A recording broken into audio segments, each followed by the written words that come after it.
Welcome back to my channel. I know I just made my welcome to my channel video with the same look, but this video I just want to continue it by answering some questions that I got through Instagram that I was asking my friends and family. I've got a lot of questions that I was asked, but I'm not gonna do all of them. I selected about 10 to 15 questions, so we're just gonna answer them as we go, and I hope you guys enjoy. How did your relatives feel about your trips? So I would like to say that when I first started traveling, I was 20, and my first trip was to Europe. I was going to Germany, Denmark, and Sweden. And so those are the three countries for my first trip out of the country, apart from Dominican Republic, I would like to say. And so my parents were not happy about that in the beginning. They were really upset, but they got over it. And so they got over it because my mom used to travel a lot when she was younger, so she understood where I was coming from. So they're okay with it now. Some family members do comment saying it's not safe and all these things. What was your scariest moment in my travels? So in my recent travels, when I went to Hong Kong, we went on these cable cars from I forgot the point that we started, but it was 25 minutes long, and we had to go to the Big Buddha, and that one was 25 minutes long. Very long trip. It felt longer than 25 minutes, and it was raining, it was windy, and so I was very scared because as we got higher in the higher altitudes, the wind got a little stronger, and so we started swaying in the carts. How does your job feel about your travels? So I get this question all the time because people don't think I work. People always comment saying, you always travel, you don't work, how do you afford this? All these kind of questions. And I want to say, I do work.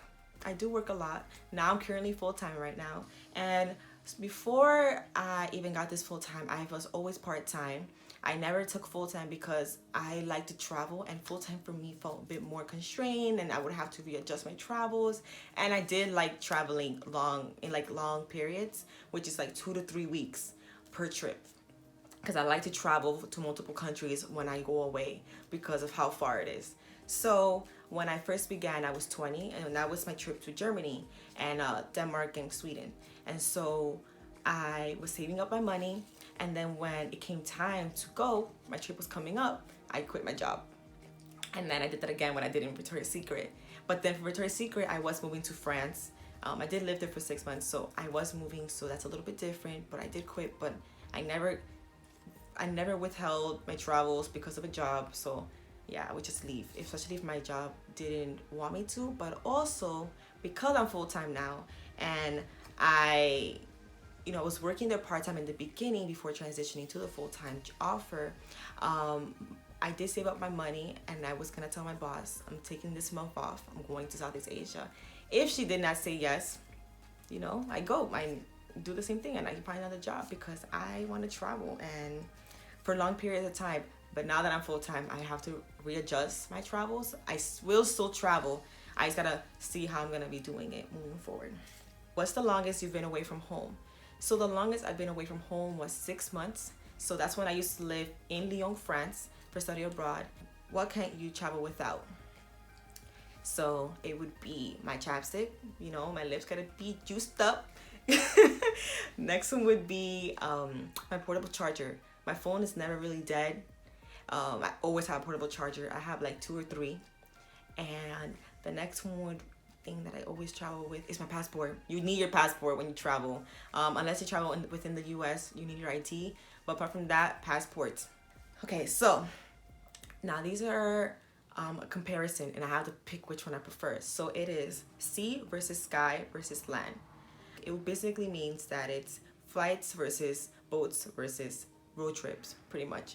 And I really enjoy or prefer flights. I really love the whole adrenaline. I gotta go to the airport, we gotta pass the TSA, and the whole I gotta go to my gate. I like that adrenaline. It really gets me excited for a trip because also it kind of relaxes me. It's kind of weird, like I get the adrenaline, but it also relaxes me because I know at the end of the day, I'm somewhere else. I don't gotta work. I would like to say, I do not like the sea, I don't like the boats, I do not like speedboats. I've had a terrible experience when I was in Thailand, and I was also in it was in Thailand, sorry. It was just in Thailand, going to see the touristic stuff by Phuket. It was just a nightmare. What's your favorite place so far? So far, a place that I really enjoyed was Hanoi in Vietnam. Uh, the food was amazing. The food was, when I tell you amazing, it's so freaking good. All the places were 4.5 and above, amazing. And even the place that I had, and it was actually a 2.7 at the time. It was the best food I ever had there. But everything else is 4.5, I promise. So favorite places there, but also they have so much to see. I was there for like 5 days and I didn't even see everything. If I were to go back, it would be there, but I would stay there in Vietnam only if I was just to go to Southeast Asia and just spend time going to the north and to the south.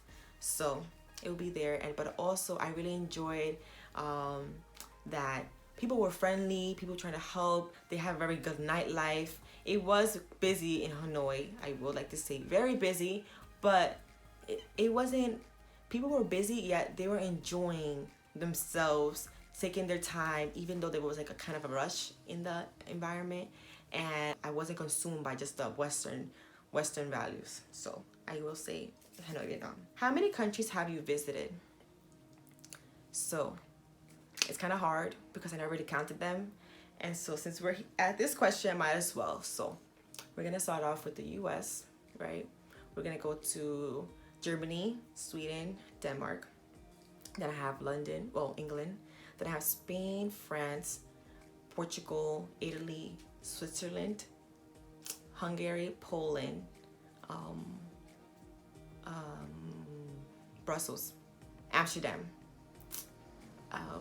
So then Southeast Asia, let's go there. We got Hong Kong, Thailand, Vietnam, Indonesia, Malaysia, Singapore. So right now I have 20 that I can think of right now. But if you want to know a certain country, you can ask me. But those are the ones I can think of right now. What food from your home country do you miss the most? So when I travel, I really miss Mexican food or like Spanish food in general, because we have a lot of flavor, a lot of spice. When I try to eat Mexican food, for example, because they do have Mexican food abroad, but it's not the same. Like, I haven't been to Mexico yet, and I do want to go there one day, but it's not the same, because from New York, I have a different expectation of what Mexican food is compared to everywhere else, like in Asia or Europe. So I say Mexican food specifically, and then Spanish food apart from that. Do you prefer solo travel or traveling with someone else? So I have done both. I travel with people and I have traveled by myself. I love traveling by myself because it's less opinion. You could do whatever you want. You could sleep in, you could stay out later. Great. But traveling with someone is nice because you get to enjoy the moment. You get to laugh. You get to chill with the person. But I will say, you got to be careful who you travel with. You can't travel with everyone because of how you are abroad, and you know how that person is abroad. And for example, me, when I was in Southeast Asia, I didn't get a culture shock at all. It reminded me so much of Dominican Republic that to me, it just felt normal. Even though we didn't speak the same language, the food was a bit different, but the culture, it didn't really shock me as much. So for me, it was fine. But for someone else who could have a culture shock, it might be too much for them, that they can't handle it or don't know how to handle it because they haven't faced that before. So I do prefer traveling with someone, but if I didn't have that person, I would travel by myself. Europe versus Southeast Asia. I will go back to Europe. I really enjoyed myself there. It's very easy to travel around. Now, it is more expensive in food and stuff like that, in clothing, shopping, all that stuff. More expensive in Europe, but I do love Europe. There's just so much to see. There's a change in every country. They're so close by. So yeah, if I had to pick, it'll be Europe. Those are the questions that I put together. It's not a lot. I mean, it's kind of long in this video, but I hope you guys enjoy. And if you have any more questions, feel free to let me know. I'm here to help. And please like, comment, and subscribe, and turn your notification bell to see more videos coming soon.